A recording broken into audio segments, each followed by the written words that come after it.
Hi, My name's J.C. McCauley. I'm Naisha McCauley, and you're watching AccessTV.org.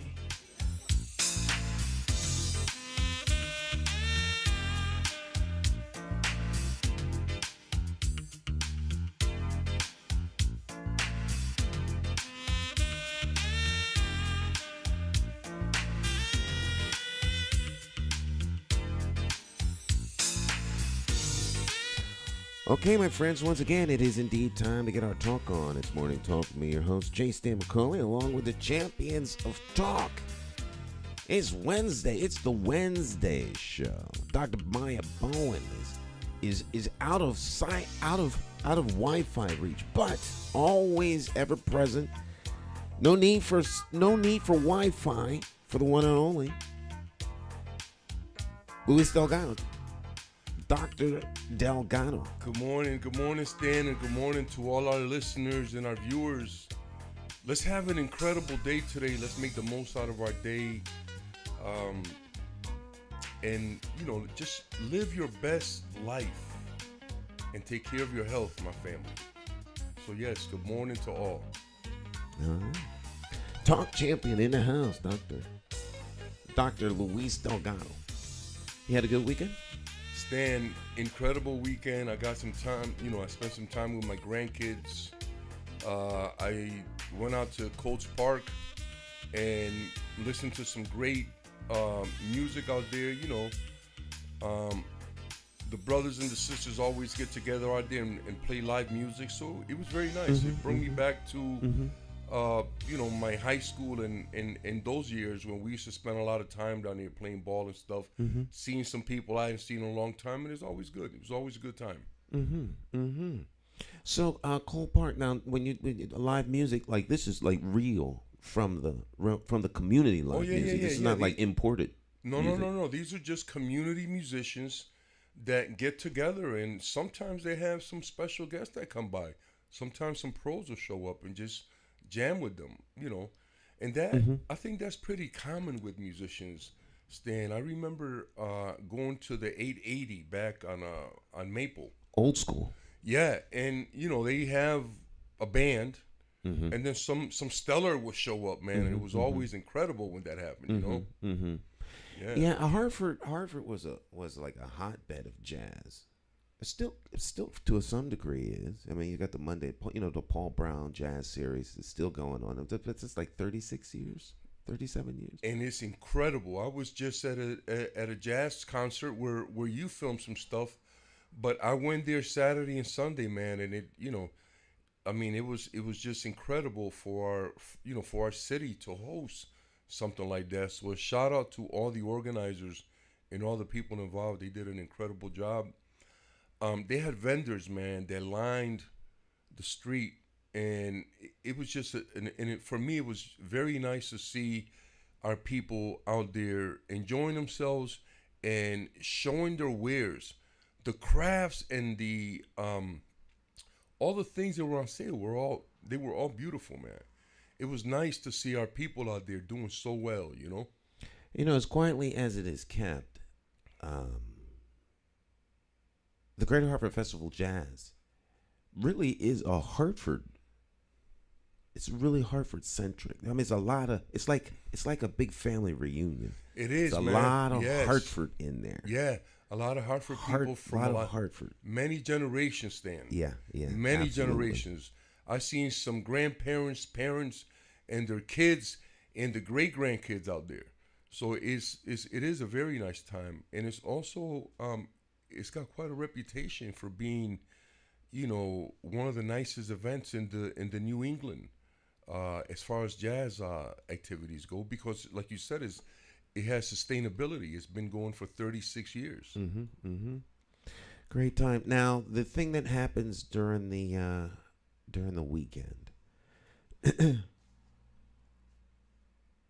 I use the word indigenous in a sense of Hartford people. Yes. Hartford people. Yes. Not in the true indigenous sense, but indigenous to Hartford. So, on the weekends down at Cole Park, music that's people oriented. Absolutely. So if I come down and tape, because I don't have anything, like that documented from Hartford. Oh, Stan, let me inquire into that. All right, yeah, because sure I would like to capture the vibrancy and the electricity of the expression that comes from, because music is so alive in such a language, and the way it's communicated, particularly when it's coming from the artist in such a way that is so genuine, and it's hard to find that if you're not within the community where it's originating. And you know, I was speaking with a couple of folk that are down here, and they bring quite an array of instruments. They even bring like an electric piano. They have bongos, congas. They have even some, a saxophone. They have quite an array, man. So I was really impressed. I'm like, how did this happen? And they said, we do this every weekend. Saturday and Sunday. Not everybody shows up. Like, not all the same musicians show up, but we always have musicians. So some days it could be a lot more elaborate than others, I would say. But it's organic. Absolutely. Completely. Yeah, see, that's the kind of stuff I like to capture. It's off the grid. If you don't know where it's happening, yes, when it's happening, it's hard, very, very hard to find. And Hartford has a lot of that kind of stuff going on all over the city. There's a lot of people say, well, there's nothing going on in Hartford. No. Everything is going on in Hartford. You just don't know where it's happening. Exactly. And if you're not from here, and if you're not in the community, then you don't know where these things are. Right. So yeah. So Stan, I want to jump into some things, man, that are, that have been pressing on my mind kind of over the weekend, man. And the first one is that I understand that there are some young men in the city that have been shooting at other people's wakes. And that's kind of been kept under wraps. And I'm concerned about that. I'm concerned on a lot of different levels. I'm concerned because of how quiet it's been kept. And I understand it's happened a couple times, not once. And so I'm concerned because we haven't heard anything from our illustrious police department. We haven't heard anything from our illustrious leader, lying Lew Brown. And I can call him that because he lied to me. Right. I don't know what he said. I've heard several people talk about it, even on the 50,001 Flamethrower TIC last week, where they talked about, they alluded to what you mentioned, but they didn't talk about it. And you can't allude to, because until you just mentioned what that's a white response. Until you just mentioned what you did, I would not have made the connection, and people should have been able to know as plainly as you said it when they had their press conference, but they did not. So here's the thing, and let me clarify my answer when I say that that's a white response, because we clearly, as black and brown people, understand that we don't have a problem in our community until white folks say it's a problem. So that's why I say it's a white response. That's interesting. So now they declared a problem. So now it's a problem. Well, what happened with the heroin? We had heroin in our community since the 60s, introduced by the CIA, and it was never a problem. Our children, our families, we lost thousands. Well, that is very... Okay, and then heroin wasn't a problem until white kids started dying from it. What happened with the crack epidemic? It wasn't an epidemic until white kids started using it. Well, and that's what I mean by is a white response, right? So until it starts happening to them, it's not going to be a problem. But we need to make it a problem because it's our babies, our children, our families, our communities that are being affected by this kind of non-response. So here's the other thing, though. So for me, and I've said this before, and I'll say it again, I don't expect white people to do anything about this. But we can't have the same response that they have to our problems. We need to have an action plan. I don't know what that looks like, but I'm concerned that I haven't heard from the Ministerial Alliance. I haven't heard from any other pastors. I haven't heard from the African American Alliance. I haven't heard from the Spanish-speaking folk. Hold on a minute, brother. I haven't heard from the Spanish-speaking folk that know that this is going on. They're pastors in that community. I haven't heard a response from anybody that's in leadership about even having a conversation about this. So you can see where my concern is stand. That and it's a legitimate concern, obviously. But now I can speak for the African American Alliance. Now, did it occur to you that maybe all of the people you've mentioned are unaware? I mean, in order for people to make a response to such things, and that's why I'm not trying to. Lord knows I ran against the guy. I'm not trying to throw cover for the mayor, because we had talked about this on, I think one of I think it must have been Monday program with Jonathan. Not this per se, but about murder and the shootings and the crime in Hartford and the foolishness of any mayor who comes into office saying he can do something about it, because this is the same thing happens every time for every mayor across the city. I mean, around the country, and particularly here in Hartford. But he had a press conference, and in the press conference, he said that this is something that is happening between individuals. Now, Darrell alluded to this way back when he was chief, because the mayor then, Mayor Perez, walked into the police department and called him out, where he said people are a victim of their lifestyle. You remember that? All right. So people were a victim of their lifestyle. So we know this is going on. He alluded to that, but didn't come right out and say it. When you said what you said this morning, it connected the dot. Now, you are much more embedded in the community than all of the people you mentioned. Even to the degree that some of them, and I mean, I'll be highly critical of the Ministerial Alliance. They're a non-factor as far as I'm concerned. So I only say that to say this.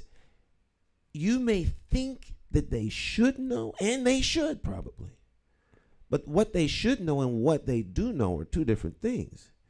So until people such as yourself or Reverend Brown or somebody like that comes in and says something, people right now are not connected to the ground, which is why you're so valuable in that you're telling us. But I mean, it's very difficult for people to be engaged and involved in something that they're not aware of. I completely agree. That's all I'm saying. I completely agree. And I was just trying to make a point that our community in different segments, different entities that should be communicating with each other are not doing that. So that was my point. So the other thing that I would add to that particular topic is that I completely don't understand, Stan, how our city is still surviving. We have a completely broken down government. Think about all the stuff that's happened. We have a police chief who's committed crimes, and then he was pardoned by the mayor. We have a police chief who got a vote of no confidence from the rank and file, yet he's still police chief.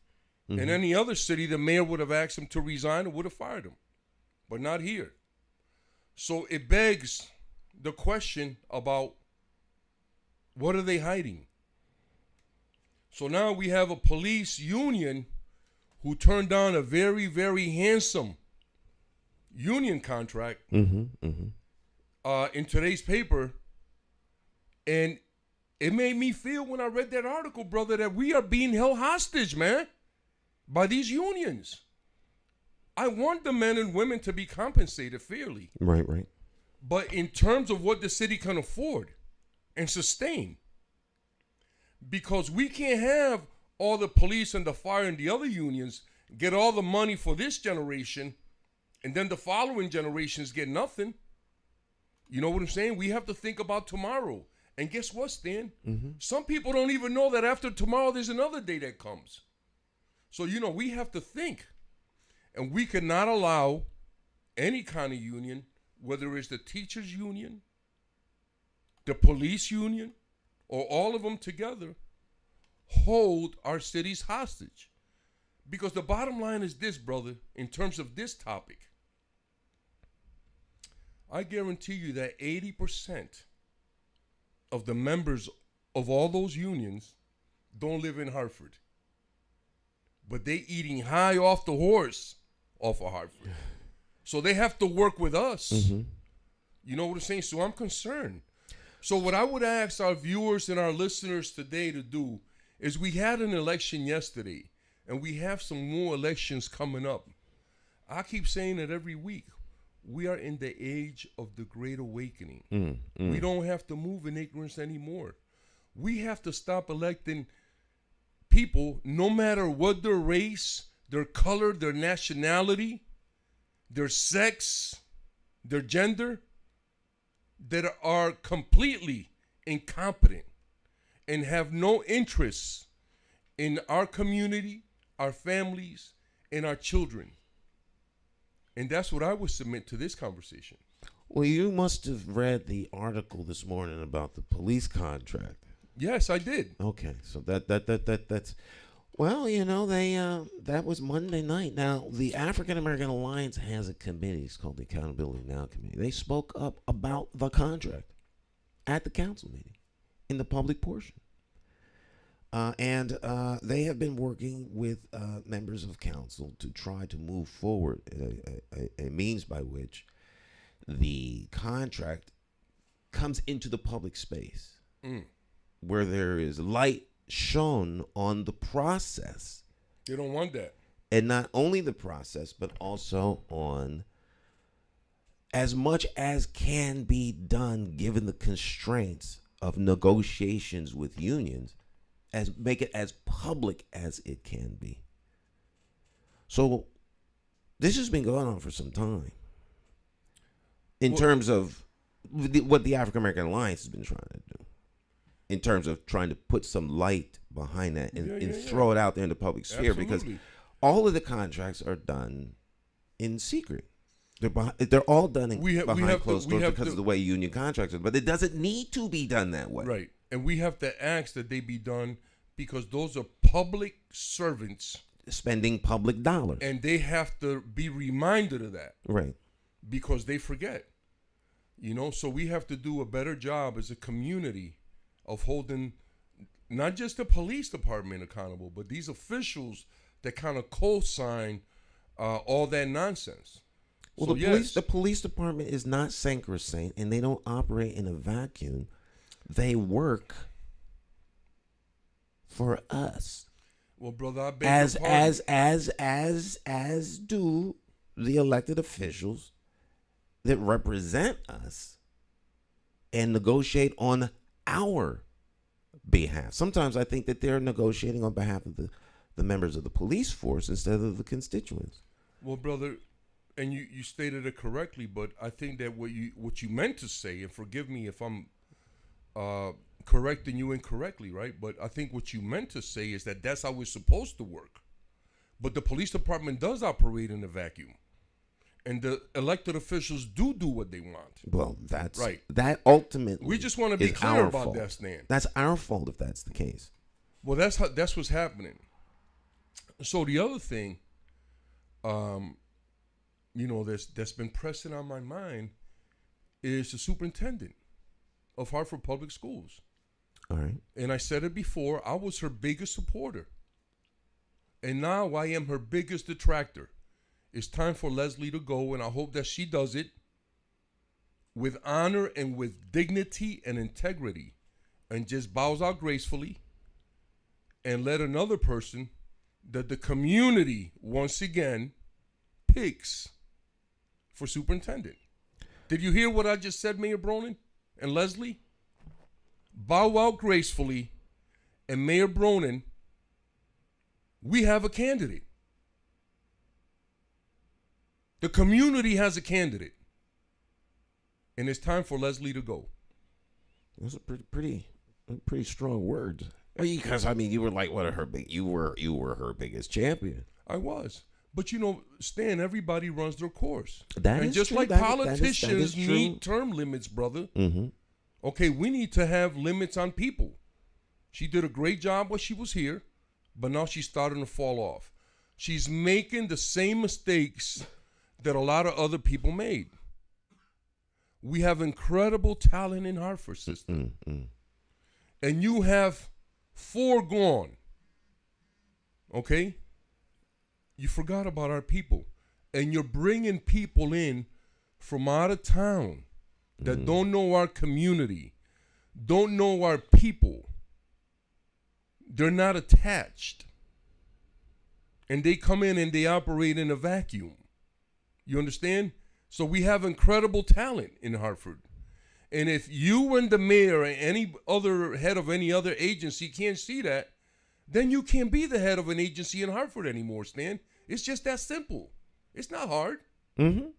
You can't bring in people that don't know our community, don't know our families, don't know our kids, and are afraid to walk in our neighborhoods. What are you doing? What are you doing?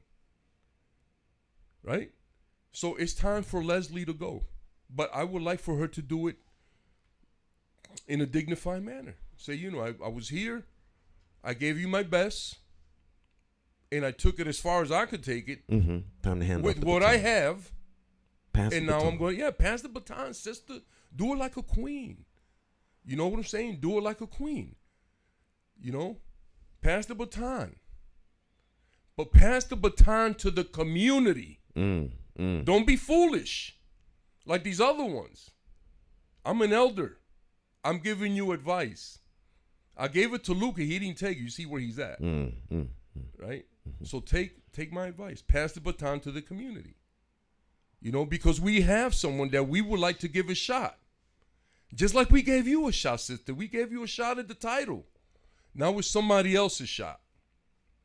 And I say that respectfully and with love. Well, you know, you said something I thought was interesting in terms of a term, which was a title, you know, and a shot, like a prize fight. No one stays the champ. That's right. Forever. I mean, the champ has a title. You get a shot in the ring. The stage is set. The champion wins, defends the title until such a time as someone better than the champ comes. And it always happens. There's always someone who can do a better job, more efficient job, picks up, takes the success from where it is to where it now can go. And it doesn't matter who it is. No one is that good that their successor doesn't roll up on them. It's the way of life. And I will submit this, Stan. Leslie did a magnificent job in taking this district through that pandemic. She was a leader. She got us through. Whether somebody else could have did a better job or not, it doesn't matter. We made it through under her leadership, and we have to be thankful and grateful for that. But once again, it's time for her to go. All right. So I'm once again, Stan, let's go back to this union contract. Mm. You know, I would submit to the audience and to listeners and viewers, let's hear some feedback. I know there's some people out there that have a lot to say about this, and I would love to hear some feedback on how you feel about what the unions in Hartford are doing in terms of asking for these outrageous contracts that the city may not be able to sustain over a long period of time. We need people who can think like that can see, you know, that have a vision for Hartford. and not just think that you're going to come here and take and not give nothing back. You know what I'm saying? Think about what I said, family. To all our listeners and our viewers, think about what I said. 80% of all the Hartford Union members do not live in Hartford. You know, this is something that we explore. My wife and I, we went up to Springfield, Connecticut. We interviewed one of the city council people there. His family's involved in Springfield politics forever and a day. And Springfield has a residency requirement. Springfield. That's not far, like 20 minutes. 15 if you're doing over 60. Yep. It's real close. Yeah. Real close. Yep. And there's a requirement. You have to live in the city. You have to live in the city. And so that is to suggest that, you know, there's pros and cons to the whole issue, but there can be difference, there can be change if the people of Hartford demand the change. Well, we have that stand, but nobody follows it. We have that residency clause. But following all of these things, implementing all of these things, they're like laws. They don't mean anything if they're not enforced. Okay, and the chief enforcers of law are the citizens. If we have people who represent us that are not moving forward the agenda on behalf of the constituents, then there's a problem. And that's what elections are for. Elections have consequences. Now, you know, we had a little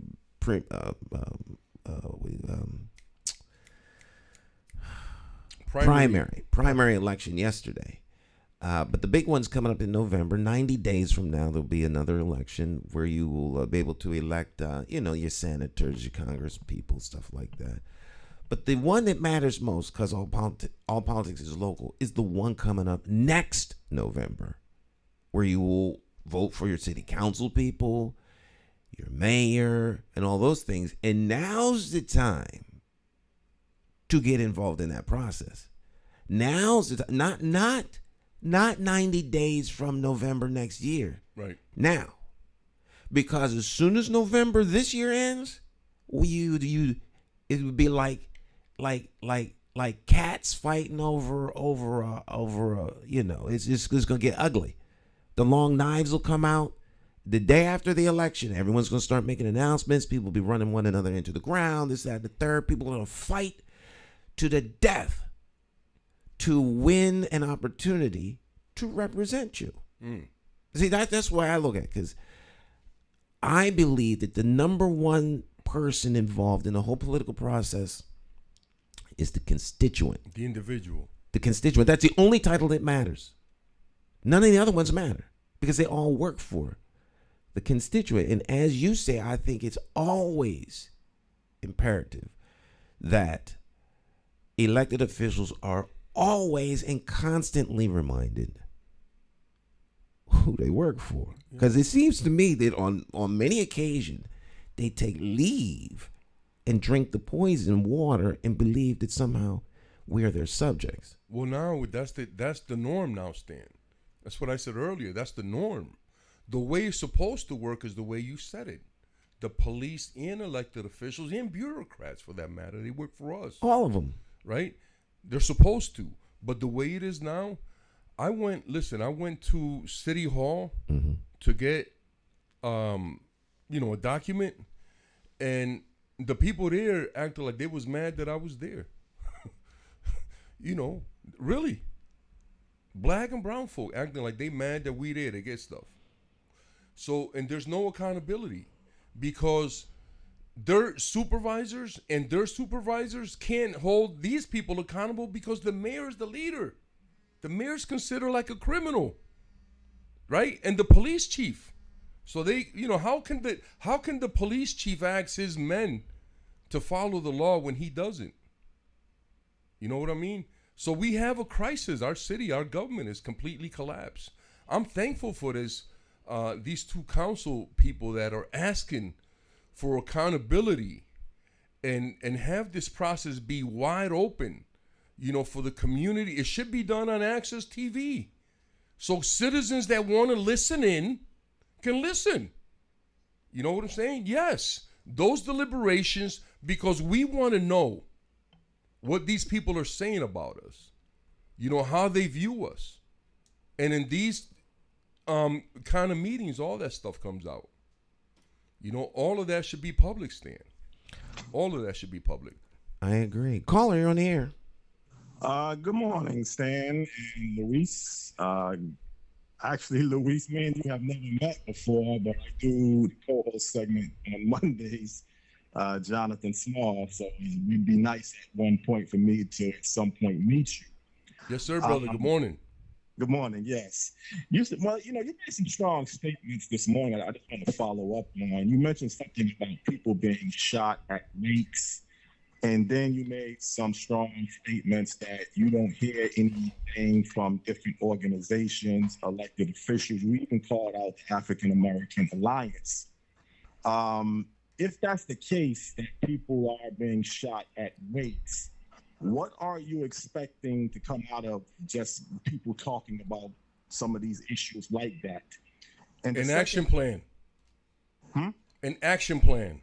Okay. Something that comes from the community, though. Not no government, police driven. Because, you know, we know what happens when they get involved. Right? I will say that I will say this, that I won't mention who, because it would be inappropriate. I know that you don't believe it would be inappropriate, but because it was a private conversation, it would be inappropriate. But there is one city council person who I had a conversation with last week who was extremely concerned and wanted to know some ideas about involving community in the area at which you were talking about. I'll tell you when we get off air. But so there are some who I'm are a little concerned. confused, though. Mm-hmm. I'm a little confused. You're confused that I won't mention the name. No, I don't care okay. about that. I'm a little confused because earlier, and once again, brother, correct me if I'm wrong, but earlier on in the conversation, you stated that nobody knew about this. And this brother's calling on the air kind of saying the same thing. But in fact, you've mentioned 3 or 4 people that already knew about this. No. I said when you made mention about people shooting one another at wakes, that connected a whole series of dots. Right. Without that information, they're just people with ideas, but the ideas clearly are something that they are aware of. I didn't know. I understand. I didn't know until you mentioned it, I'm simply suggesting that I'm sure there are others. I had no idea that this was going on. I stand by my comment. People knew. Before I made this comment on the air, people knew. And like I said, right, I'm questioning. Why don't people like me know if all those other people know? Well, and these are people that are in a position. And as you said, there's no communication. These are people that you're mentioning. They're in a position to shade the tree, like the saying goes. Right. Yes, and they haven't.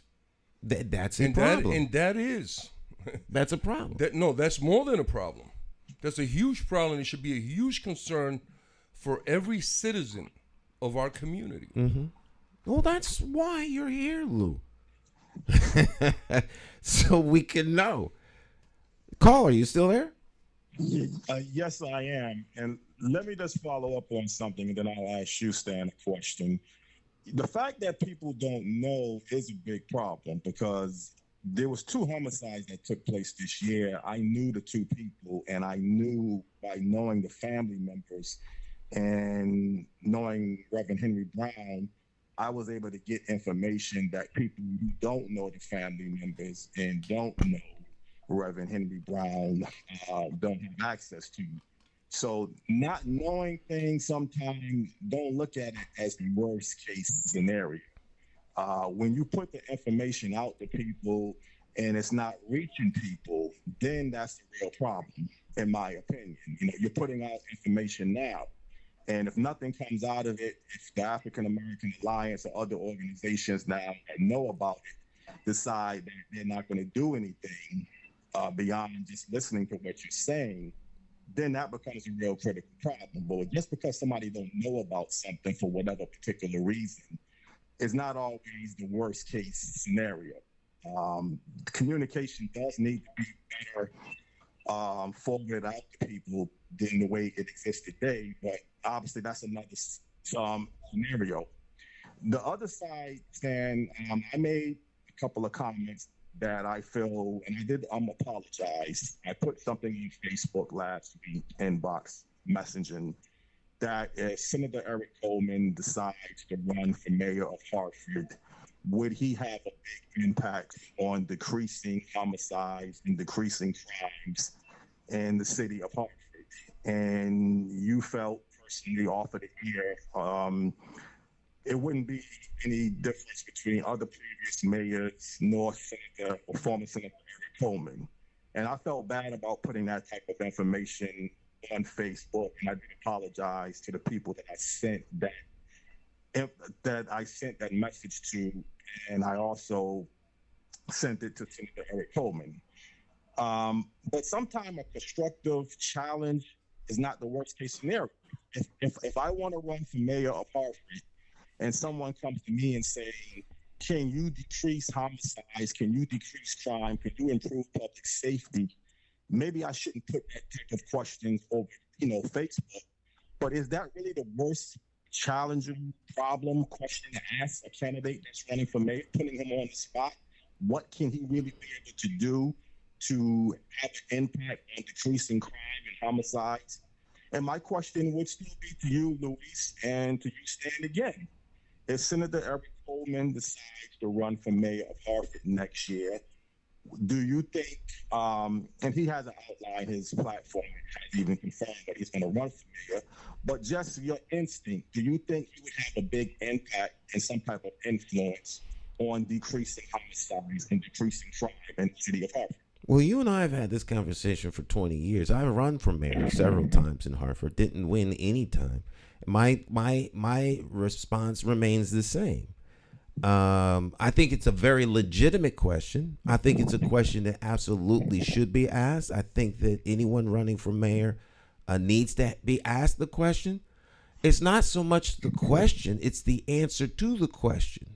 And so mayors get themselves hooked up. The current mayor right now ran for office calling Hartford the murder capital of New England.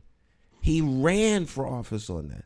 I have postcards and placards upstairs in my bedroom on my nightstand, and Eric Coleman picture is right there with the mayor, talking about he was the right man for the city to help bring down crime. Now, any mayor that runs on that ticket is doomed as a deliverable, because those things are outside of his control. And so the mayor, whoever the mayor winds up being, needs to be working with the community who has the largest impact on those things. But they want to ride in like they're going to be saviors on a white horse. It's easy to make promises. There's a whole nother thing to deliver, and there's a whole nother thing to govern. So I don't believe it is within the mayor's purview, his power to stop crime or to increase crime. And as I've said over and over again on our program, and anytime I've talked to you, and I've said this publicly and I've said it at debates, the mayor can contribute to the atmosphere and the conditions that make the city a place where crime is less likely to happen. But being a sideline quarterback is always easier. But, I think there's things that could be done. But can the mayor be out of sheer presence of who he is? No, because he is not that person. So my answer is a little different than Stan's, because I think that any mayor that has any brains at all and works with the community can definitely bring crime down. But what we have is individuals who think that they have like their private kingdom and we're their subjects and they can do and say whatever they want. And people like myself and perhaps even people like you and Stan don't do well with that kind of stuff. I don't do well with stuff like that. It makes me feel uncomfortable. You know what I'm saying? So I think that a mayor who comes in and genuinely embraces the community and shares that the power, whatever power he feels that his office has, he shares that power with the community, then they're going to be not just successful, they're going to be great. But we don't have that. We don't have people with that mentality. You know what I'm saying? We have people who want to be in charge. And that's the white man's way. Because individualism is a white American concept. Black and indigenous people don't know what that is, brother. Because we work from a community base, right? So we keep bringing people from the outside. We have incredible individuals. I think Stan McCauley should be given a shot to be mayor. There's other people in the city, young people. You know, we have incredible young people in their 20s and 30s that would make incredible leaders for 1 or 2 terms. All these politicians, man, they get in office and they don't want to leave and they don't do nothing. And here's what I would submit to yesterday's election, the one coming in November, and any other election.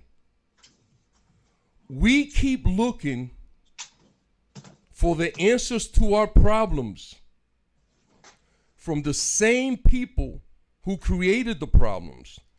And they know what the end game looks like every time. So I'm not sure if voting is good for black and brown people. I'm just throwing that out there. I think that's worthwhile throwing out. We need to have a conversation about developing other ways that we can empower ourselves politically, economically, and socially that has nothing to do with the rules that have been set forth. I've said that. And you all need to look on Netflix and see who we are. I saw that. See the very beginnings of white supremacy in this country. And what Brother Lew Brown talked about the other day, white rage. The Electoral College. You know what I'm saying? Because information is power. So we're playing in a game that we're never going to be successful in because we've had nothing to do with the creation of this game. I'm submitting to our communities all over the world that we create our own game. I've never been to nobody's table. I created my own table. And people have been mad about that ever since, but I've been fine. And I want to thank everybody out there, everybody that has supported me at any level. I'm grateful for your support because I stand for freedom. Jonathan. Yeah, well, Louise, you made a good. I think I have to agree with some of what you just said about creating your own system. I think it's not going to be so easily durable with the political system, but when you talk about the economic system, you talk about other factors. I think you can do many things with your own community. You don't have to wait for a general election to see who's going to get elected and then go by what they're trying to implement. I think even this upcoming November election, I mean, yesterday I went to vote. I really wasn't that excited or motivated. I mean, I barely knew the candidates that was even running for office for the Secretary of State, the Treasurer of the state of Connecticut. But I have to do my civic duty. I can't just take it and saying, voting doesn't mean anything. Voting doesn't have no impact. I mean, I can't go that far. But I think you could do a better job. We can do a better job at putting candidates in a position where they can have our best interests. You know what's good about this conversation, Jonathan? That I planted a seed in your head, bro, and it started growing right away, man. Wait a little bit. It's gonna keep growing inside your head. Believe me. Yeah. I would suggest that just because it's voting day, you don't have to vote. I don't know where this notion is that you have a civic duty to vote. I think that That's the politician's statement. That's not ours.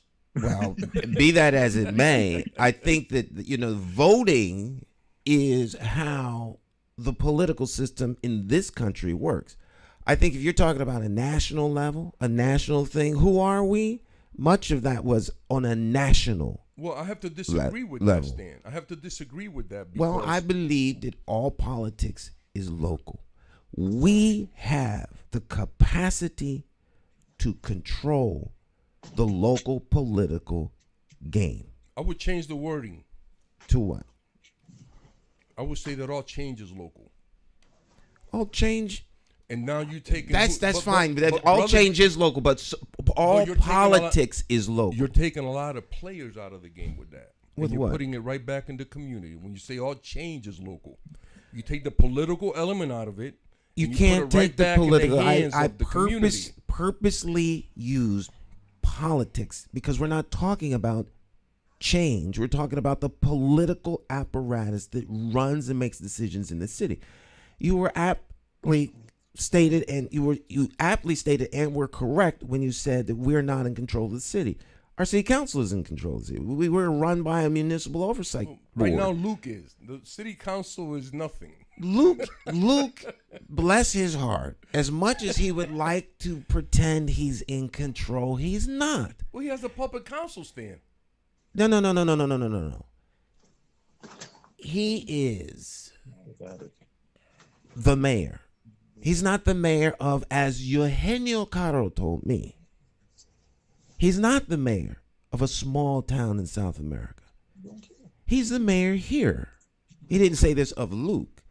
He said this of the office. Mm-hmm. You may as well be the manager of a McDonald's. Mm-hmm. You don't make decisions. You carry out decisions. And so that to that degree, he's here for the moment.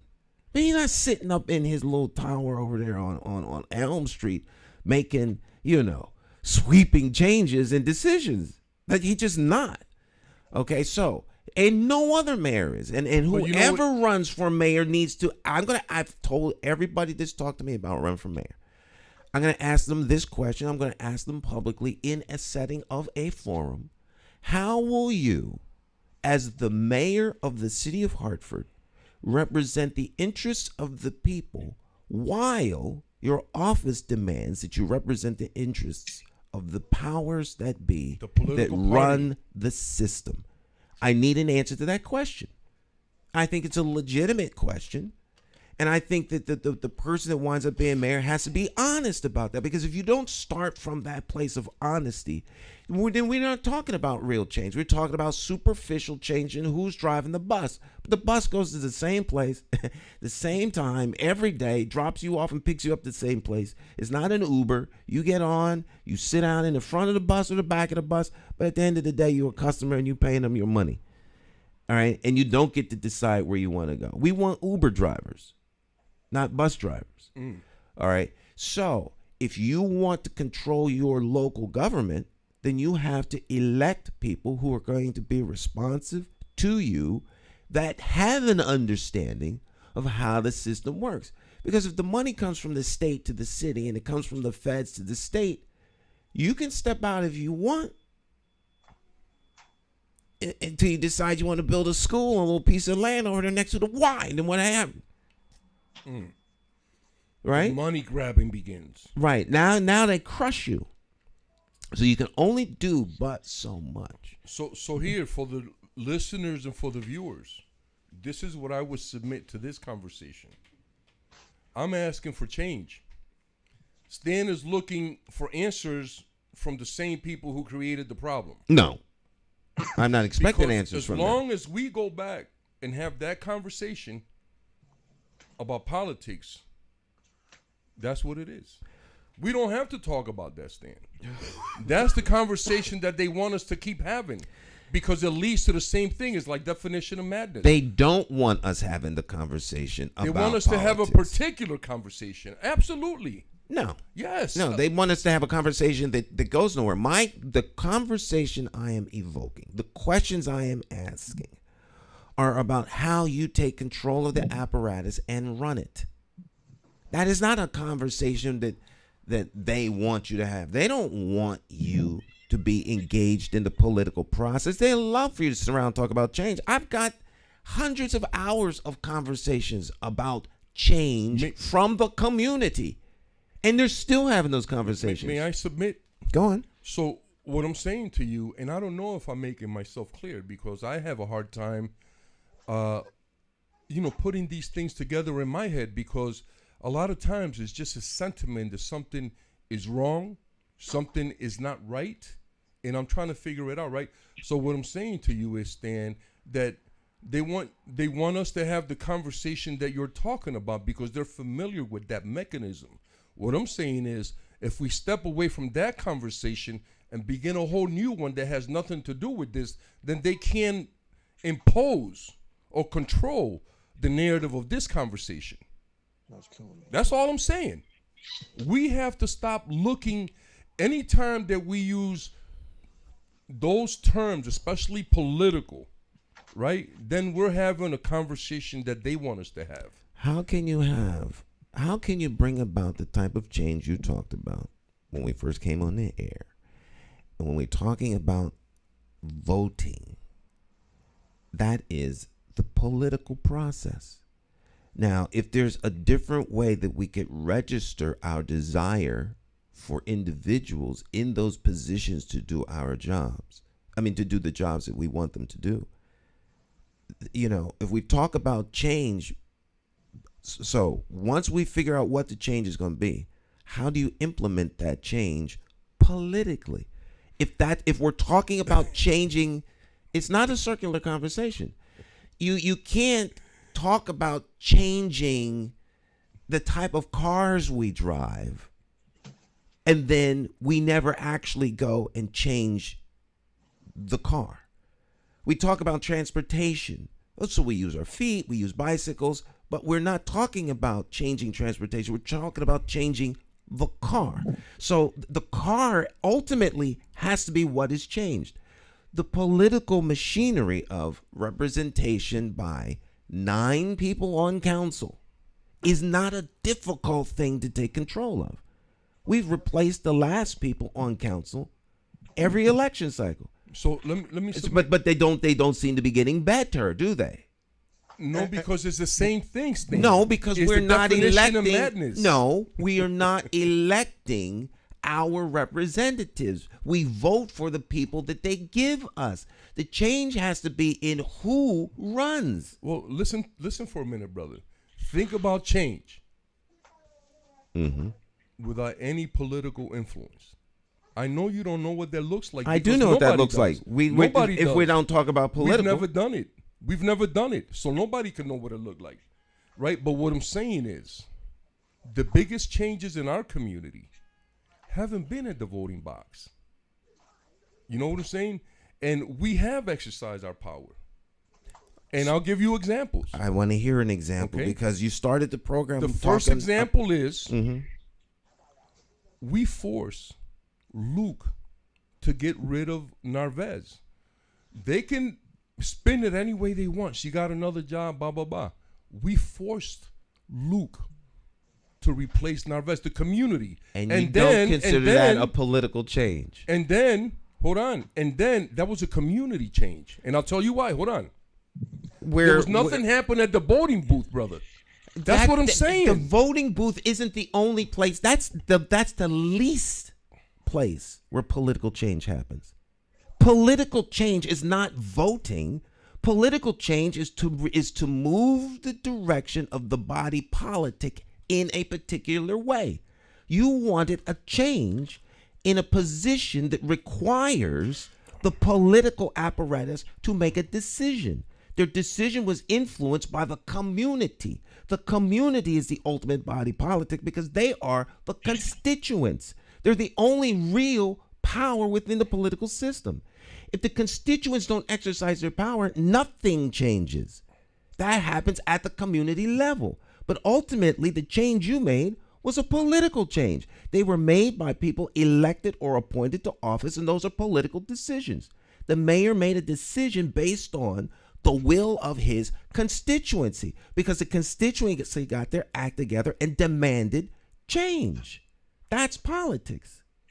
That's politics, not voting for somebody, but voting is a part of the process. It's not the only vehicle that you have. Otherwise, Narvez would be still here. She would still be here. Right.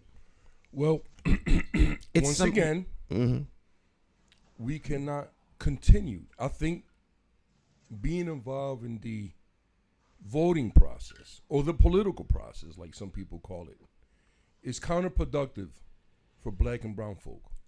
But since that's all we know, right? That's all we know. I often pose this kind of question to Christians, right? Mm-hmm. But this is all we know.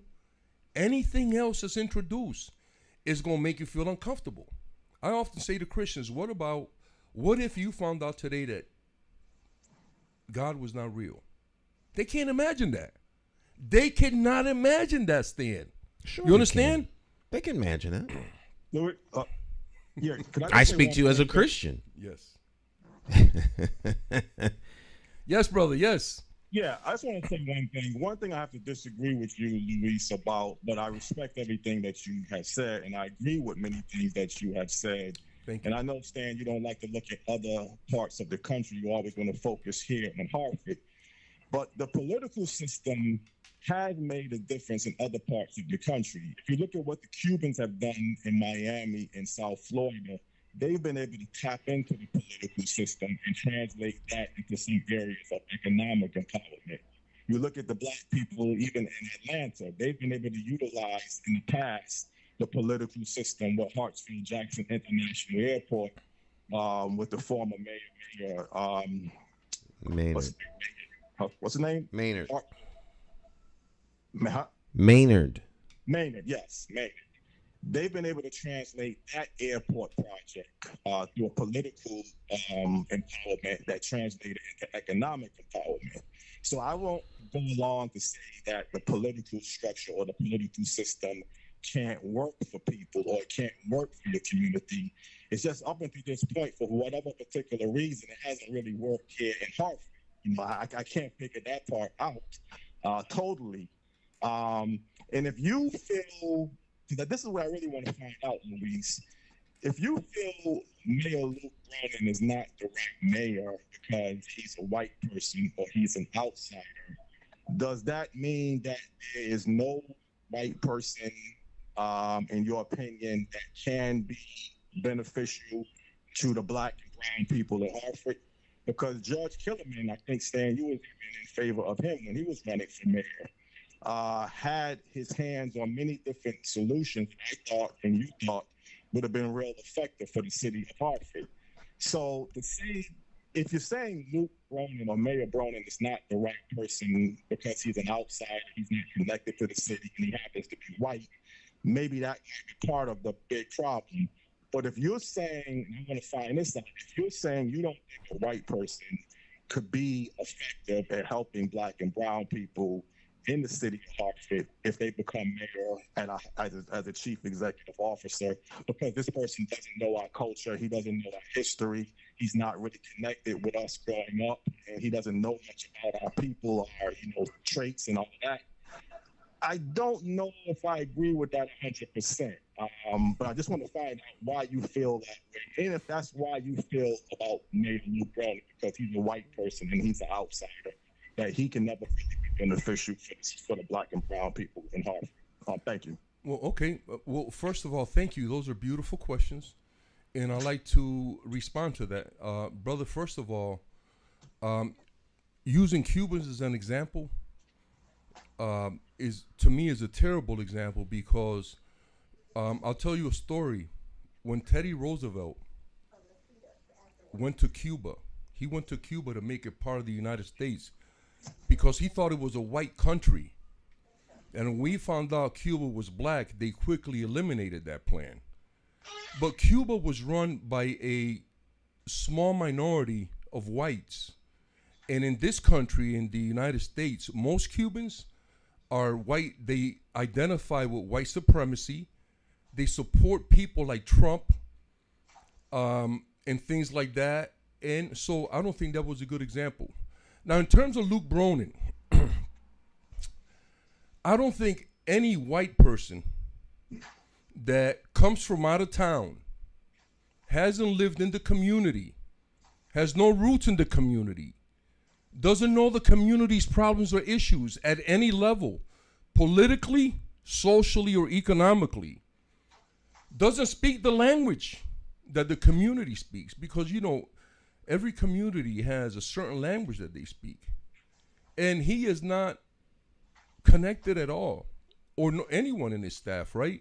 Then I think that people like that, I think is racist. And I think that they're using their white supremacy You know what I'm saying? And it's funny to hear a black man talk about a white man being a good judge. Because as I've often stated on this program, I think that one of the ways that we're going to defeat white supremacy and racism is to rewrite the Constitution, because it's a racist document and it considers us 3/5 of a human being. So any law that's based on that document, to me, is offensive.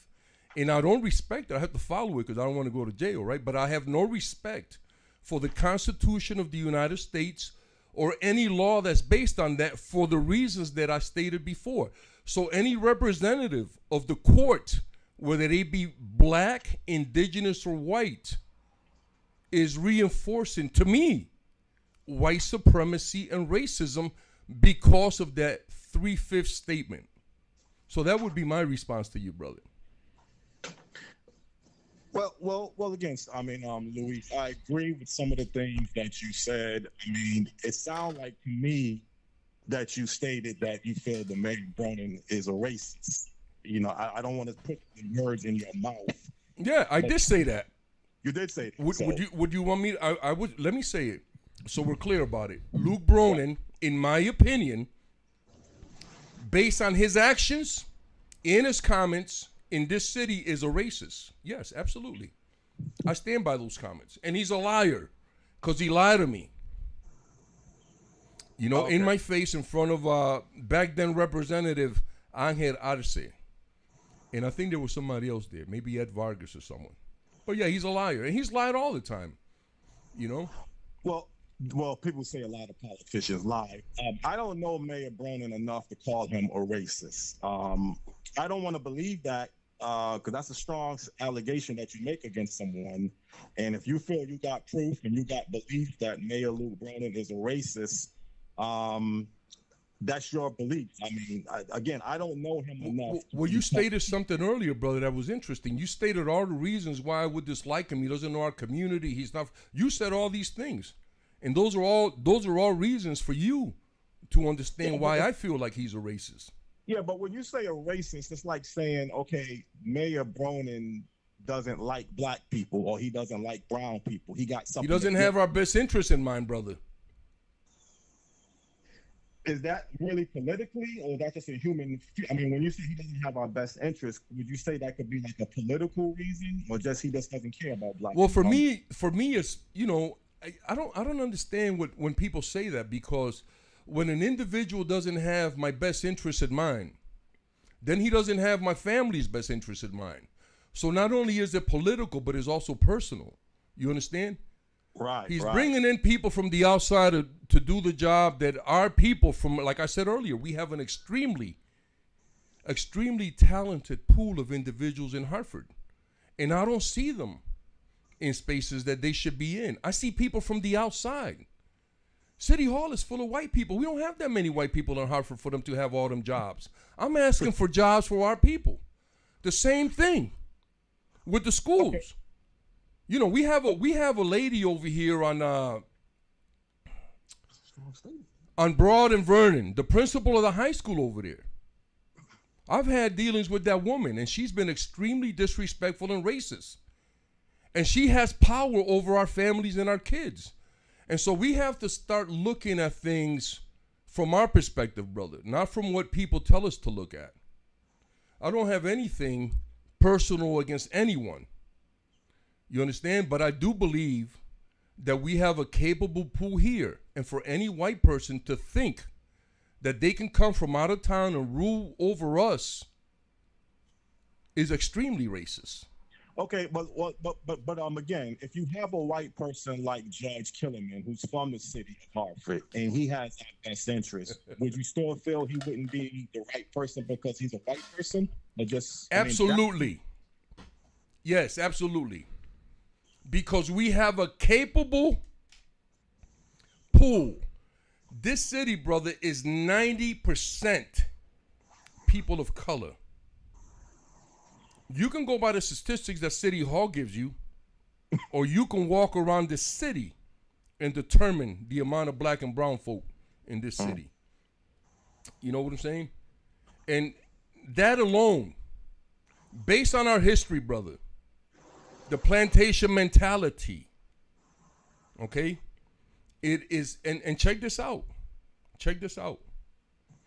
Every major city in Connecticut, has a white mayor. And in our education system, all of our magnet schools have a white principal. Look that up.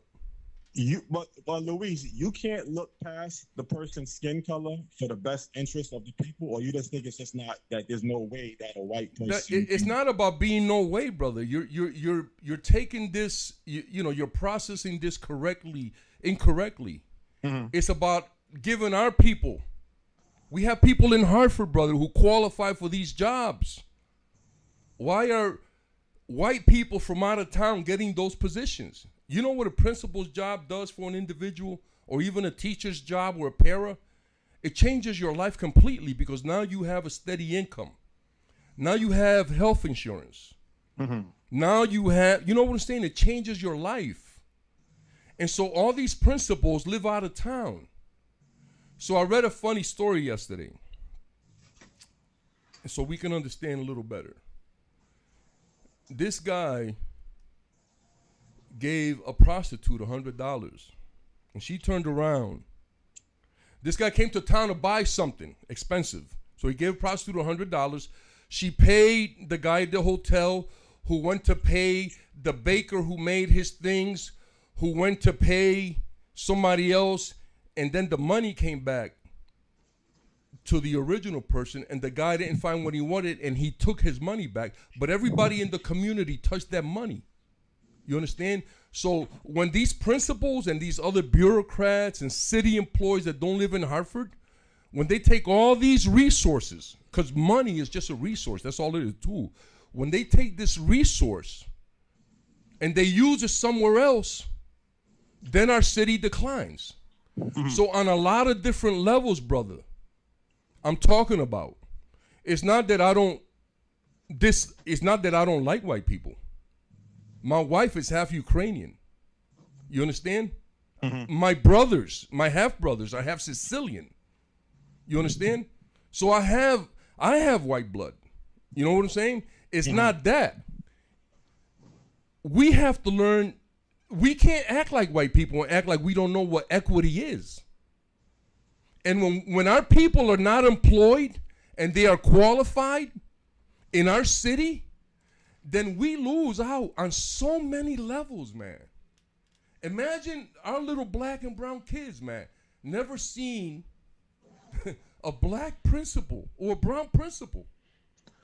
You know what I'm saying? What does that do to their self-esteem?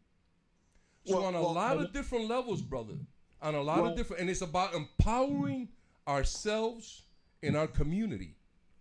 That's what I'm talking about. Luis, when I went to school, it's not now.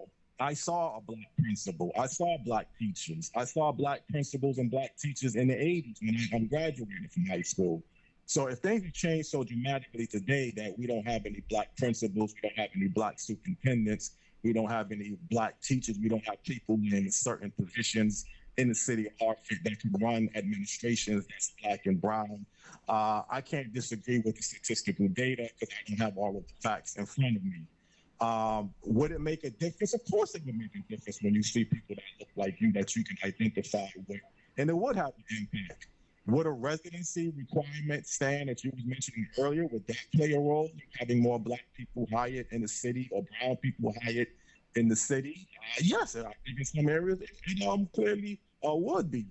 But again, I mean, the root of our problems, I don't think it's white people that's destroying our psyche or that's destroying us as a people. I mean, I don't know what exactly is it, but I just don't think it's just that alone. If that is even the case, you may think it's a little surprising to hear a black person like myself speak like this. Like I'm trying. You're not putting words in my mouth. I'm speaking on behalf of white people. That's not what I'm doing.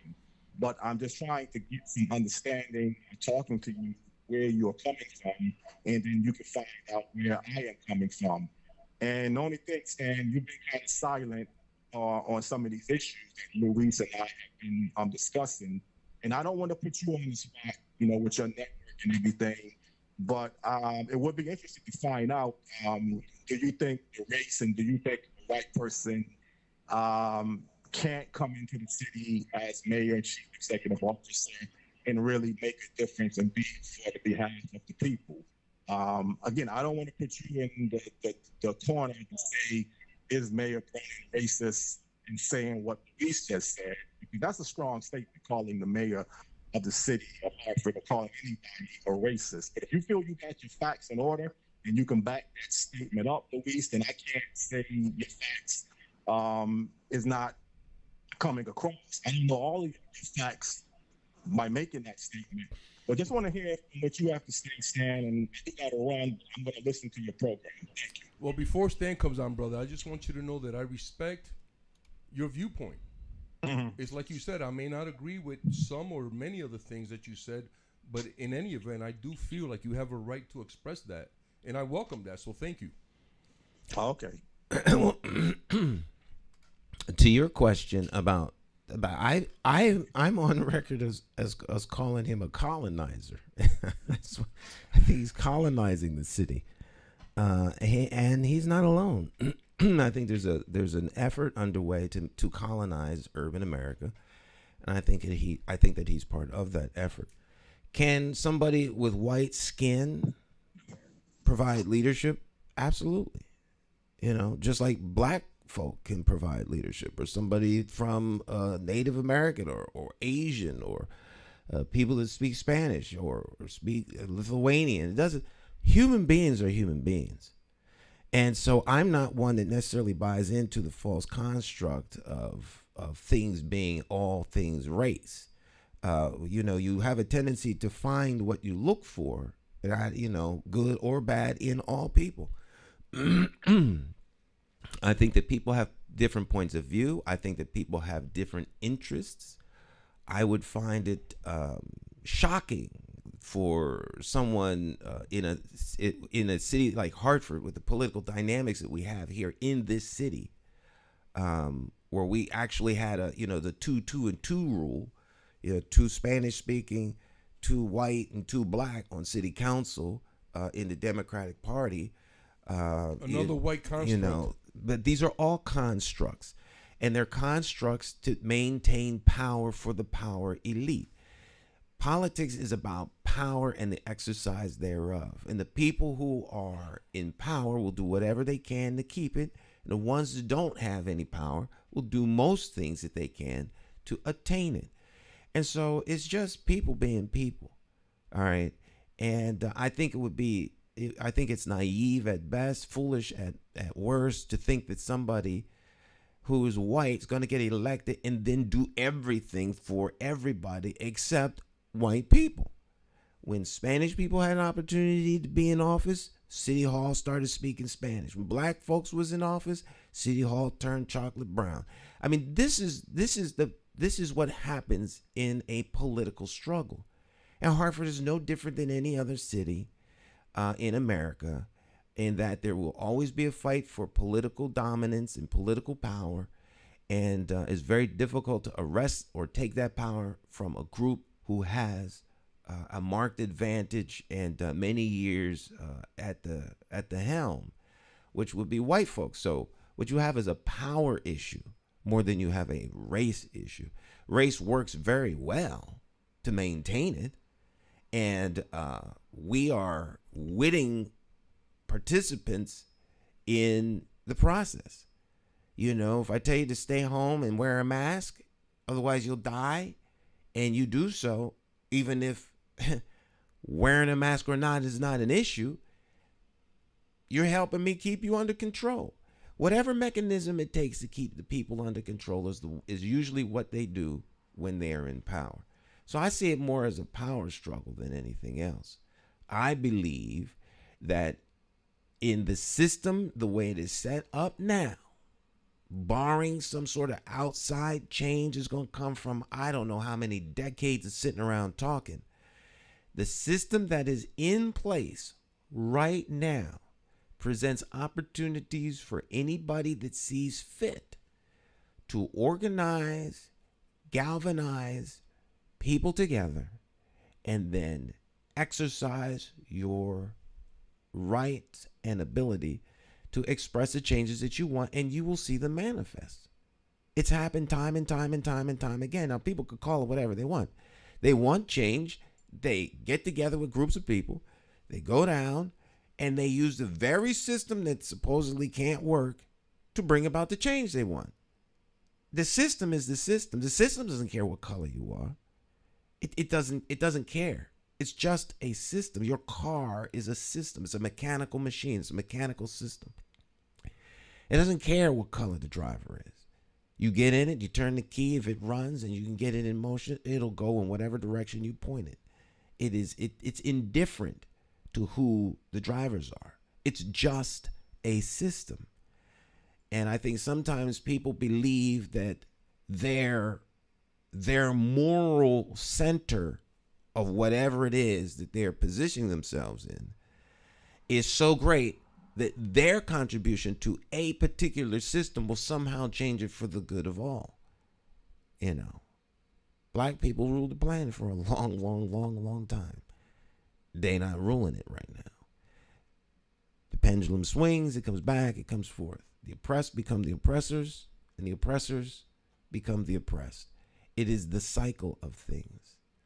All right, so as long as human beings are here, there are going to be times when folk are in power, and then there'll be times when people are out of power, until such time as the society collapses, as has happened with every single society on the planet. Sooner or later, they all collapse because they're systems of men. They're systems of human beings. All right? As oppressive as things are on the planet, you know, women can talk all they want. You know, right now, men are dominant on the planet. Men may acquiesce and give women some power here and there, but generally speaking, men run things. Now, women can get together and have little conferences and convocations and talk about coming up with new systems to overtake men. And, you know, everyone does those things because they don't like the way things are. But creating the dynamic for those changes to just flip so that you can see the effects thereof, I don't see that as a practical way to deal with problems that we're dealing with, like right now. You know, long term perhaps, but the right now, Do I think that Mayor Bronin is the best thing for the city of Hartford? No. That's why I ran against him. That's why I supported Pedro Segarra, not Judge Killian. All right. You know, I just believe that could he have done a better job? He has all the tools. He has the intellectual capacity. He has the connections. He has access to resources. But he's not doing a better job for the people who live here because that's not his purpose for being here. So anyone that's shocked and awed at what's happening with the mayor, you know, my biggest question, I like Eric. I'm not an anti-Eric person. I'm not a pro-Eric person. I'm not pro nobody until I hear a whole lot from a whole lot of people who say they want to run. I need to have some questions answered publicly, not in private, publicly in front of a camera, in front of people. But, you know, my biggest question to anybody that's all the people running right now, every single person is talking about running. All of them supported Lew Brown. Not one of them running didn't support Lew Brown. So my question to them is, and when did you wake up and see that Lew Brown is the same man now as he was when he ran? That's one question I want to ask all of them. When they started listening to our show, Stan. Because I'm telling people this from the jump. So I will submit this in terms of your comments. There have been many studies done that show that all systems in this country, okay, give the advantage to the whites because they created Absolutely. These systems. Mm-hmm. So let's just be clear about that. All systems. Yeah, that's a given. Mm-hmm. That's a given. I didn't say anything to challenge that. I said just a system. Right. Right. But in this country, though, the way that it's been designed and that it works, Mm-hmm. you know, it was made to give them the advantage at every turn. Right. And so for me, And more power to them. If I was going to design a system, I would design a system to advantage me no, and the folk that I am endeared to. I wouldn't. We don't think like that. I would design a system to benefit everybody. You know what I'm saying? I appreciate that. And that's always a good place to be. Absolutely. But you better have some guards somewhere to make sure that when the enemy comes running, you don't open the gate and give them a front seat. Because that's the system. Systems like that work when everybody involved, including the quote unquote opposition to your point of view and way of life, is working with you. But in the world we live, the opposition will do everything they can to stop you. So your system of inclusion can only go so far. Because if you allow them to, they will supplant you and you'll be on the outside looking in. That's just that's the nature of things. I know that you would be more protective of the systems you put in place. Because you fight for your people now. Yes, but I don't. Here's the other thing, Stan, that, you know, in terms of Eric, and I said this before, Mm-hmm. Eric running for mayor is exactly the same thing that Luke did. Eric doesn't live in Hartford. Eric doesn't know the issues of Hartford. Eric reads about our issues in the paper. Eric is not in the community. I never seen Eric on New Britain Avenue. I never seen him on Broad Street. I never seen him on Park Street. I never seen him on Barber Street. I never seen him, you know, on Nelson Street. So what is he bringing? So what I'm saying to all our listeners and to our viewers is that, once again, we are in the age of the Great Awakening.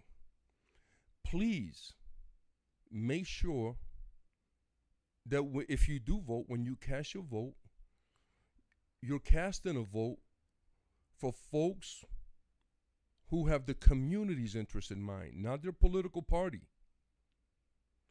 Eric has been part of that political process for 30 years now. And people like Eric really have never embraced our communities. You know what I'm saying? So we have to be careful. We cannot necessarily, I would vote for a white person that grew up in Hartford and that had interest in Hartford. You know, their kids went to school in Hartford. They grew up with our kids. They went down to the Y or down to Keeney Park or Coast Park to play ball. You know what I'm saying? I would vote for, because they grew up with us. They know our issues. They're facing the same stuff. But from people to come from the outside and think that they can rule over black and brown, because that's what it is. When the city's 90% is black and brown folk, that's what it is. It's the black and brown city. So for any white person from out of our city to think that they can come and run for any position is a colonialist mentality, brother. They think that they have to save us from ourselves because we don't know what to do. We're not competent. We're not intelligent. Here's two terms that I want to share with the viewers and listeners today. And this is something you have to watch out for when you go to job interviews and things like that. Infantilizing. Treating black and brown folk like children, like we're not adults. Okay, and the other one is something that we go through every day, every moment of the day. Racial battle fatigue. Racial battle fatigue. Something that black and brown folk go through every day, every single day, they don't even know. And it's so perverse. And it creates all kinds of stress and trauma. You know what I'm saying? And that's what happens, brother, when we have these colonizers come into our midst. Because they come in as invaders and then stay as occupiers. It's like some of these police forces. You watch some of these crimes that these police are committing, and then you know, people defend them, you know. So we have to be very careful. We have to use our head in how we vote and how, you know, the kind of people we want. I think that the police chief and the superintendent and even the fire chief to a certain degree the community should have a large say in who they are because they work with us and they should be in the street at least once a week. They work for us. They should be in the street at least once a week, walking around, talking to regular people, asking them questions. You know, they don't do that. They're afraid. Here's the other thing. For the mayor and for the superintendent. When I work for the school system, I can go to any neighborhood and knock on any door in the city. And the people that were supposed to be the attendance workers refused to go out and check on our kids and see why they weren't coming to school. The police department right now doesn't have many officers that can come out into our community and engage in a healthy and in a productive manner. I've often talked about Steve Austin. I don't know why he's not higher up in the ranks. Yeah, Steve's a good man.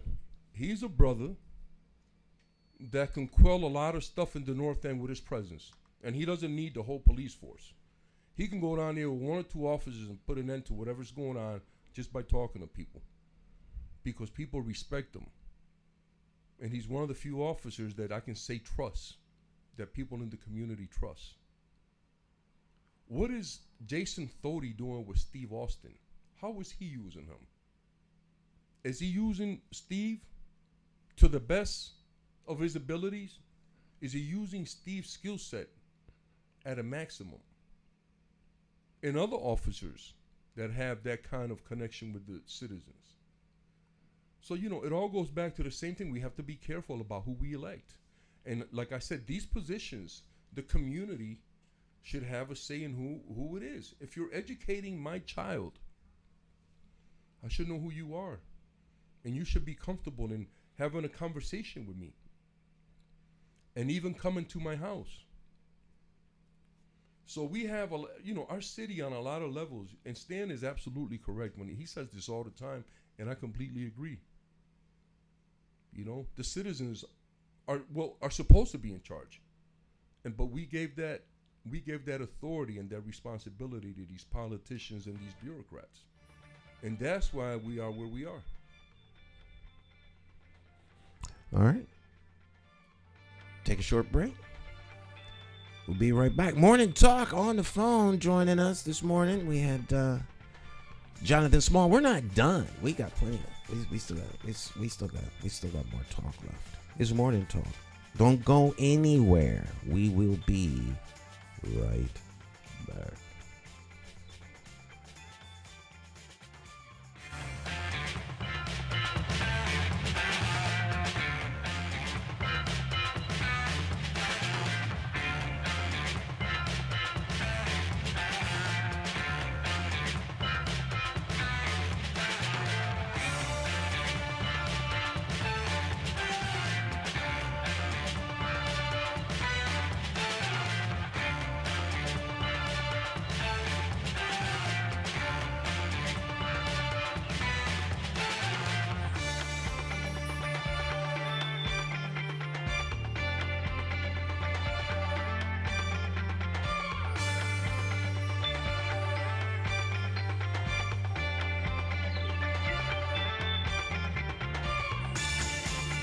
Independent thinkers are Puerto Rican, Mexican, Peruvian, Indian, Bosnian, Italian, Irish, Jamaican, African American, European, straight, gay, Nigerian, transgender, Christian, Jewish, Muslim, short, tall, skinny, rich, poor, happy, sad.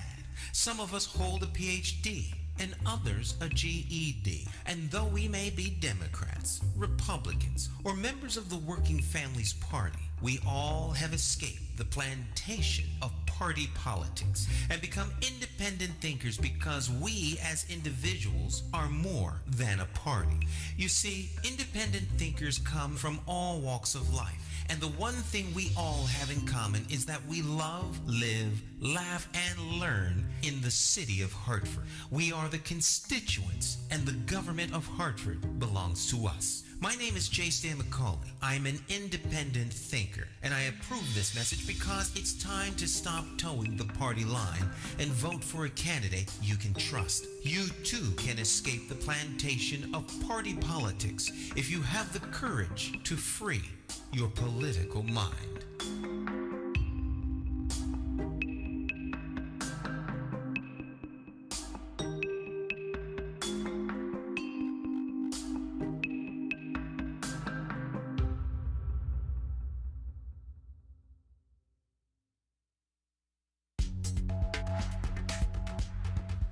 Hi, my name is Marisha Garcia. I am from Brazil. I help HPU.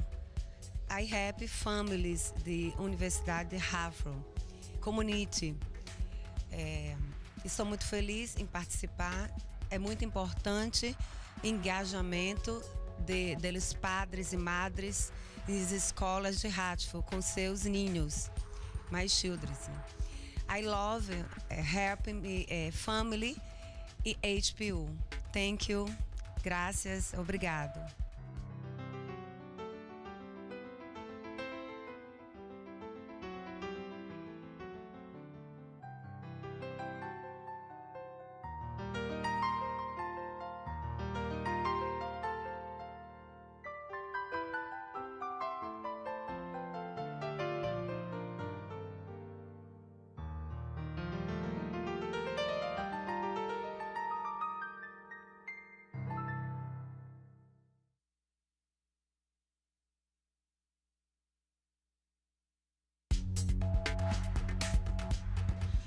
So my name is Nelky Maldonado. My name is Ramon El Arroyo. And we know that Hartford Parent University provides good services and resources to parents in our communities, which are greatly needed because a lot of times our parents, they don't know where to go, how to get information, and being part of this program is essential to them in being successful in their children's education. And I think that parents should get involved in their kids' education because it's very important. Education is, I always believe, is a success in life. If you got a good education, you can be very successful. So we encourage our parents to please come join the program, ask lots of questions, and I'm telling you, you won't be disappointed.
I don't know if you all had an opportunity to go down to the Taste of the Caribbean and Jerk Festival, but that was this weekend just passed. It was really nice. Check it out. You can catch it on accesstv.org. Jesse Ewert with the Chatted Up crew down there asking questions. Last night, Chatted Up was down at the West Indian Social Club for the Jamaican night. So that'll be coming on a little bit later on today. So check it out. All right. Always something good happening. Always something creative happening here at accesstv.org. We return now. It's morning talk. If you have a comment, something you'd like to express in terms of points of view, you can always drop your comments in the chat section. And we will we can read your comments over the air Also, right here, Morning Talk at accesstv.org. If you'd like to get on the call list, send me your phone number. I'll call you. Send me your phone number. Say, I'd like to be on the Morning Talk. That way I'll know to call you. And then I'll call you and we'll get you hooked up so that you can be pre-screened. Pre-screened. No anonymous posts, no anonymous calls. So I know who you are. Own what you say. All right. So if you want to talk, I have no problem talking to you. We'll give you access, and you say what's on your mind. That's what we do here. Morning Talk. A closer look at the appointments and of key leadership positions within Hartford will reveal he is not a good choice. Example: police chief. That's one of the viewers. Submit something real quick in terms of education. Is your mic on? I believe so. 1, 2, 3, 4. Is it on? Yeah, it's on. Okay. All right. So anyway, I just wanted to submit that also, and this happened in New Britain, and I should have mentioned this earlier, but districts, especially districts in communities of color, are using metrics that make communities of color look bad, like chronic absenteeism. You know what I'm saying? So we have to, and the reason that they do that is because they can ask for funding. So a lot of the information that they're using is skewed and making our communities, our families, our children look bad. You know what I'm saying? So we need responsible reporting, Stan, from these folks. And so the district in Hartford and the district in New Britain, I worked in both, and they're both guilty of that. And so studies have shown now that all districts of color across the nation are guilty of this. They're using metrics that make our communities look bad. Well, of course, that is nothing new. You know, I think part of the bureaucracy is, you know, its desire to stay alive. And so, you know, all of these, most of the systems are corrupt, almost beyond repair. And the systems use people up. You know, people are the fuel that keeps the corrupt system going. And instead of being about serving the people, it becomes keeping the system alive. So, you know, crime is used as a fundraising mechanism during congressional races so that, you know, more monies come in. Murders are up. That means we need more money. We need more federal dollars.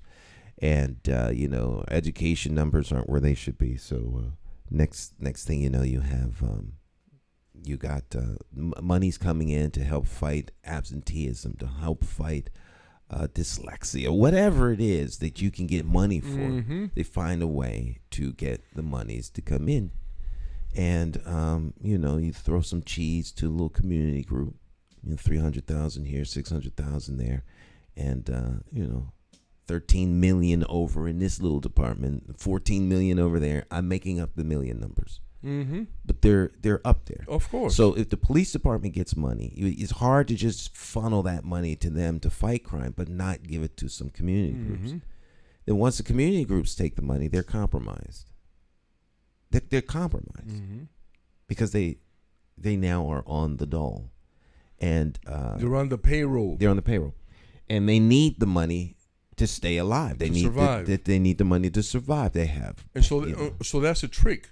Yeah. So the other day I had Brother Dean Jones at my house.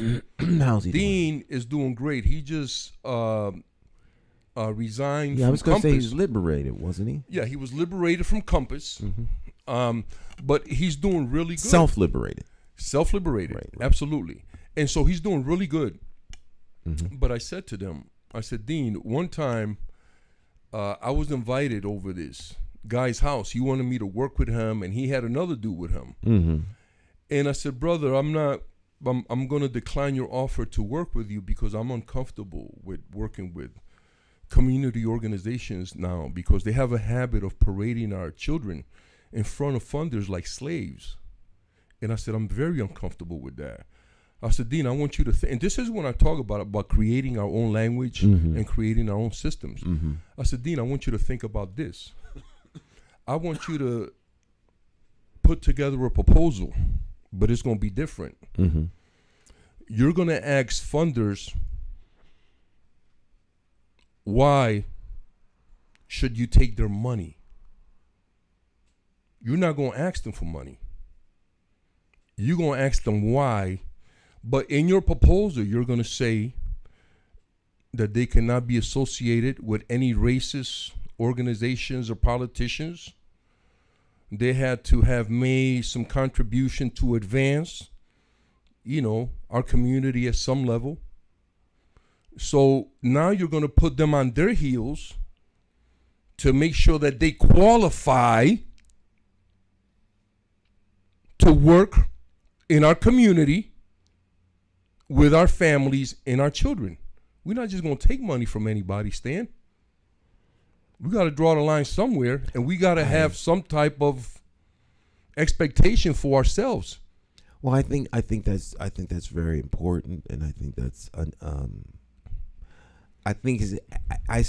an idea that's ahead of its time. That's a good way to put it. That's a better way to put it than I was gonna say. I was trying to find the right word. It's an idea that's ahead of its time. That's a great way to put it, because it's going to obviously limit. But then one has to ask oneself, why am I doing the work? Am I doing the work because there's a need? And if there's a need, then there will always be a means and a way. If you help one person because there's a need, that's better than helping nobody. See, you can only do what you can with what you have.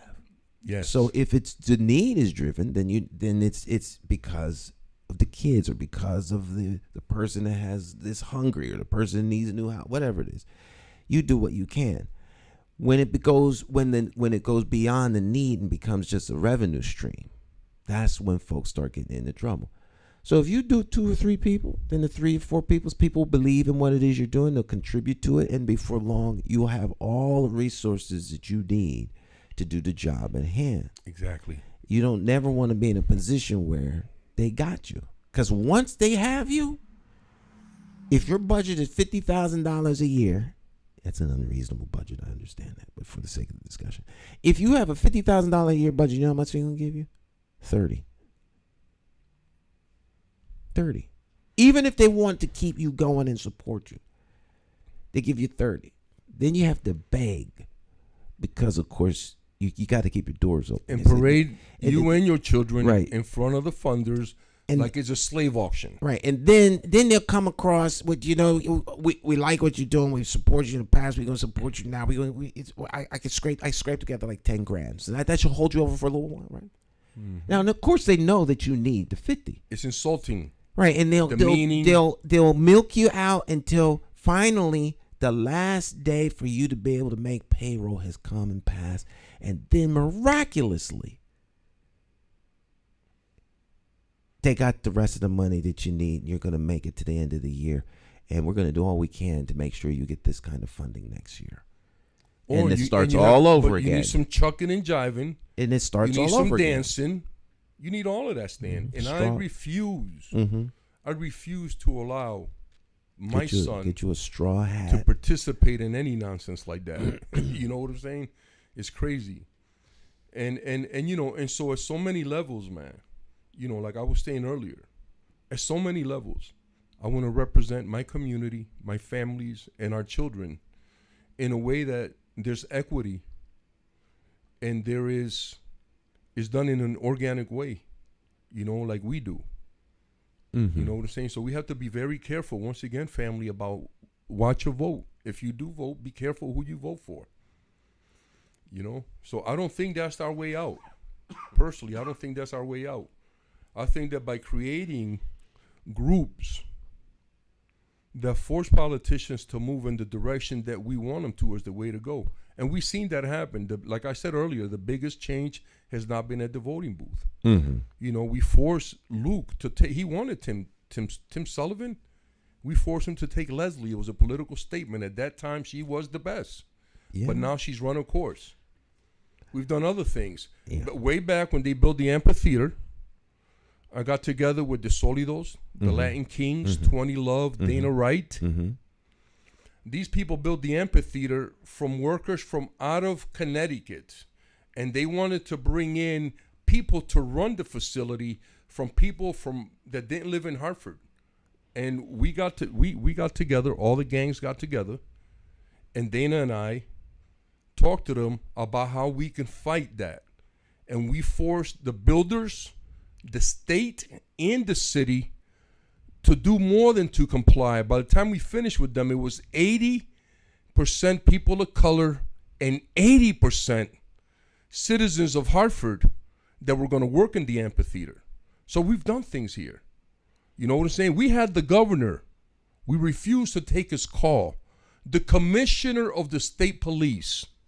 We refused his call. Dana finally spoke to Elizabeth Horton-Sheff. But we got it done. A lot of things. We've gotten a lot of things done in this city. Those I would consider political. They're political, Right. but they're community driven. All politics is local, which means all politics is community. And all change is local, is what I say. It's all community driven. Yes. Right. So we have voting is, you know what? My analogy is you're on a ship, it's taking on water, and we got to get all the passengers off. Each life raft is a different component of the means by which we save the whole. It's not just going to be one. It's all of them working together. And if we don't use all of the life rafts, people are going to be left behind and die. So voting is just like one of those elements. It's just one. You still need the idea people, you need the activists, you need the community organizers, you need the folks to disseminate information. Yep. You need the press, you need the papers, you need the, all of the different social organizations. It's a community effort. You forgot to mention one of the most important parts that we need. The morning talk show. Morning talk. That's right. Well, because we impart good information here, man. Right. That's a given. So check this No, I'm out, just Stan. joking. Here's another idea. Mm-hmm. So I would submit to our listeners and to our viewers that the way that we should run politics in Hartford is that we interview each individual individually from their birth all the way to where they're at now, because they're going to be doing stuff for us, right? So we have a right to know. Now, But when you not say just we that. interview them, We find out about where they went to school, okay. what they did, like their FBI. political, exactly. FBI. A very thorough check. And at the end, we ask this question. This is the question that every community should ask of every person that's considering any kind of public office. Absolutely. Why is it a benefit to this community to elect you for this position? That great question. And you have to say exactly why.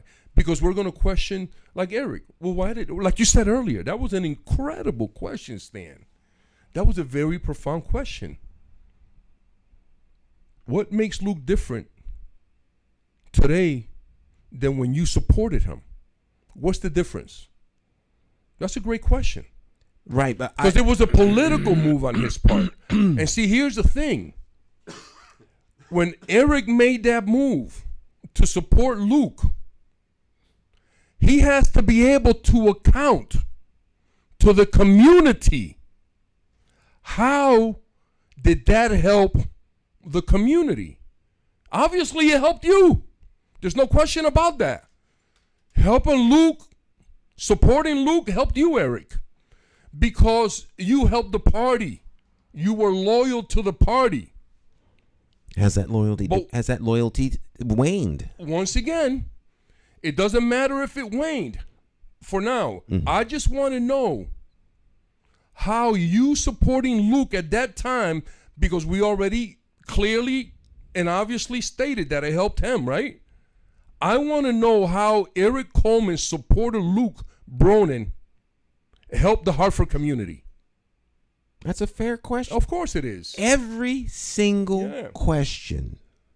This is thus saith Stan, not necessarily the truth, just so it's on the public record, so everybody, that's just J. Stan McCauley. I don't speak for nobody else. I believe that any question that any constituent has is a fair question. They're all fair questions. That doesn't demand that you have to answer, but any question that any constituent asks of an elected official is a fair question. And I think it's in the best interest of the elected official to just answer the question. Or you could say that's a private question. I don't feel it's that I'm not comfortable with that question. Not comfortable with that question. Because some questions are nobody's business. But every question a constituent asks is fair. Because if you get elected to certain positions or you get appointed to certain positions, there are levels of government that ask questions of you that are beyond personal. Of course. And you have to answer them. Yes.